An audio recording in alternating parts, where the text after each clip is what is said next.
আমার ভুল হয়ে গেছে, আমায় ক্ষমা করে দেন। हेल क्या हुआ आपको? गोलियां हाँ? गोलियां ज्यादा खाली हैं, रिएक्शन हो गया है, हॉस्पिटल ले जा रहा हूँ।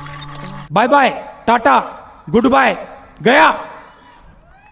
फ्लाइट में तुम्हें हमारा एक आदमी मिलेगा और वो तुम्हें फूल देगा।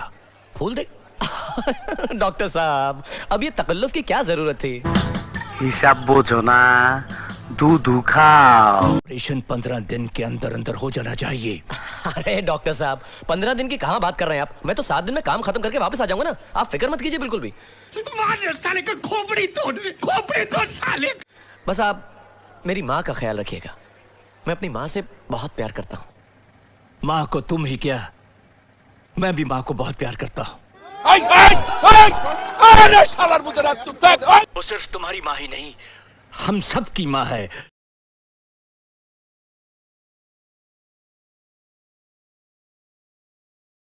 কি গো, তোমাদের টাইগারদের আসল রূপ বের হয়ে গেল নাকি? হে টাইগার, বিলাই হালারা, বাংলাদেশ পাকিস্তান ভাই ভাই সবসময় মারা খায়। ওই আমারে সারা খেলোয়াড়ও ইম্প্যাক্ট ইন্টেন্ট দিয়ে দল সান্দে উঠাই দিতেছে। নে সিনিয়ররা কালা পারে না, আমরা তো ব্যাটই উঁচা করতে পারতাম না। কি কস মুশফিক? ঠিক কইছস বাইরা ভাই। উফ, কি যে কষ্ট হচ্ছে আমাদের।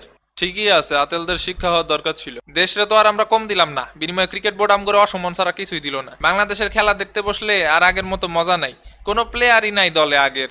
একটা প্লেয়ারের দেখাও মনের মধ্যে একটু ভরসা আসে না। ক্রিজে নামলে মনে হয় এই বুঝি গেল।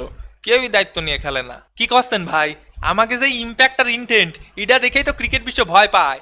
আইসে আরেকজন, দেখলেই মেজাজ গরম হয়। সমস্যা নাই, তোরা বিশ্ব শিক্ষা সফর শেষে পিকনিক করে বাসায় চলে আয়। ওই মুশফিক ভাই বুঝছেন, সব ম্যাচে বৃষ্টি হলেই আমরা সেমিফাইনালে চলে যাবানি। চুপ থাক, বিশ্বকাপে অংশগ্রহণ করাটাই বড় কথা, জয় পরাজয় এটা কোনো ব্যাপার না। আমাকে কাছের থেকে কিছু শিখলেও তো পারো সোনার ছেলেরা।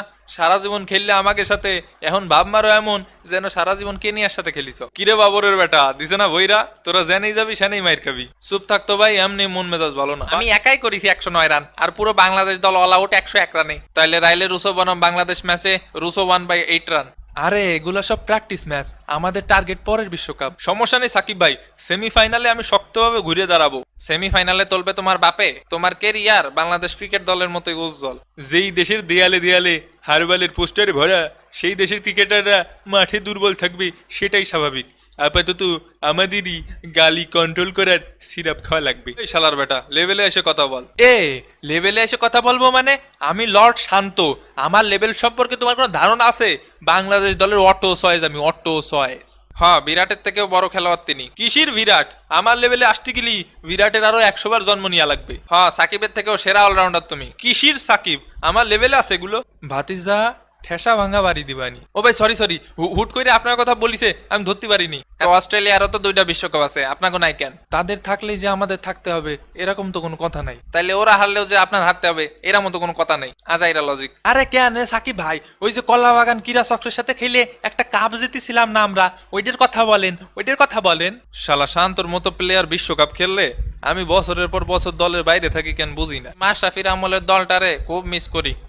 কি সময় ছিল 2015 থেকে 2019।